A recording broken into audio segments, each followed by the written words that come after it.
বাংলাদেশে মানবাধিকার সুরক্ষিত দেখতে চায় যুক্তরাষ্ট্র।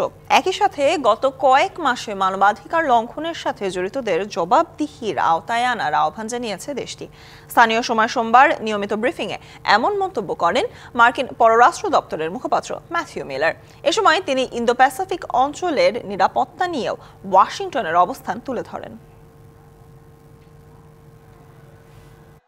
বৈষম্য বিরোধী ছাত্র আন্দোলনের মুখে গেল 5ই আগস্ট পতন হয় হাসিনা সরকারের, যে আন্দোলনে হতাহত হয় অসংখ্য মানুষ। স্থানীয় ও আন্তর্জাতিক বিভিন্ন মানবাধিকার সংগঠনের পক্ষ থেকে অভিযোগ ওঠে মানবাধিকার লঙ্ঘন ও আন্দোলনকারীদের ওপর অতিরিক্ত বল প্রয়োগ করে বিগত সরকার। আন্দোলন ও পরবর্তী সময়ে মব জাস্টিসের নামে মানবাধিকার লঙ্ঘন হয়েছে বলে মনে করে যুক্তরাষ্ট্র। বাংলাদেশে সব মানুষের মানবাধিকার সুরক্ষিত দেখতে চায় দেশটি।